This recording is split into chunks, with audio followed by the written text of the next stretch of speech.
Perdana Menteri Datuk Seri Ismail Sabri Yaakob akan mengetuai delegasi Malaysia ke Perhimpunan Agung Pertubuhan Bangsa-Bangsa Bersatu UNGA kali ke-77 di New York, Amerika Syarikat.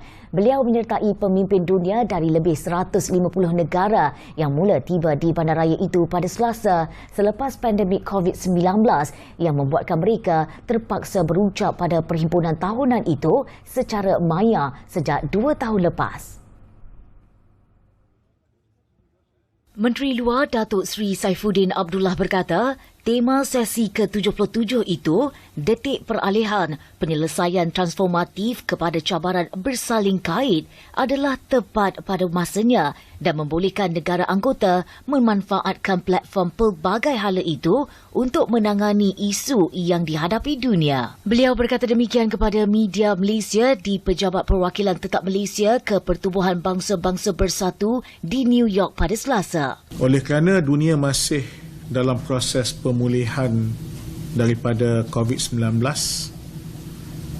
tentulah ini merupakan sebahagian daripada perkara yang akan ditekankan oleh beliau.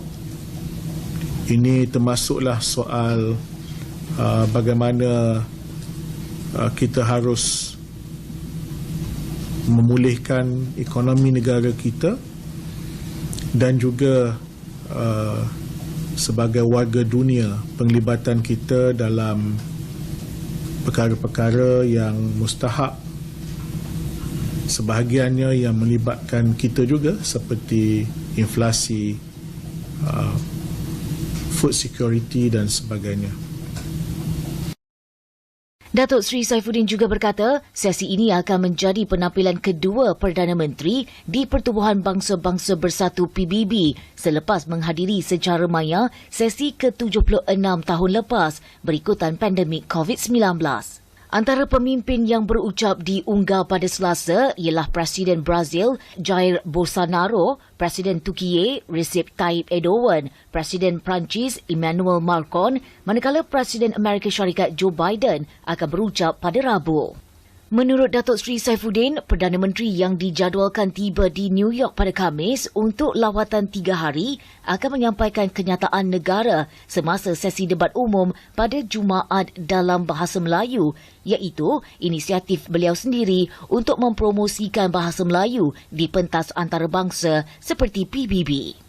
Ismail Sabri dijangka berkongsi dalam ucapannya beberapa pengalaman Malaysia dalam menangani pandemik dan cabaran global serta mengetengahkan beberapa penyelesaian kepada konflik global seperti situasi di Ukraine, Palestin dan Myanmar. Juga saya jangka Yang Berhormat Perdana Menteri akan membawa konsep-konsep yang sealiran dengan keluarga Malaysia seperti peaceful coexistence, ya, sebagai resepi penting untuk kita mendapatkan dunia yang lebih aman daripada sekarang. Pada acara luar UNGA, Perdana Menteri dijadualkan bertemu Presiden Palestin Mahmud Abbas pada Jumaat. Kedua-dua pemimpin akan menyaksikan majlis menandatangani 4 memorandum persefahaman MOU antara Malaysia dengan Palestin, iaitu mengenai penubuhan mesyuarat jawatan kuasa bersama, kerjasama dalam bidang kesihatan, pelancongan dan hal ehwal Islam. Beliau juga akan mengadakan mesyuarat 2 hala dengan Perdana Menteri Pakistan Shehbaz Sharif pada Khamis dan rakan sejawatannya dari Belanda Mark Rutte pada Jumaat. Buat julung kalinya, delegasi rasmi Malaysia ke UNGA turut terdiri daripada 2 wakil belia sebagai sebahagian daripada langkah PBB untuk memperkasa belia. Perdana Menteri turut akan menjadi hos Majlis Makan Malam Keluarga Malaysia untuk diaspora Malaysia di New York.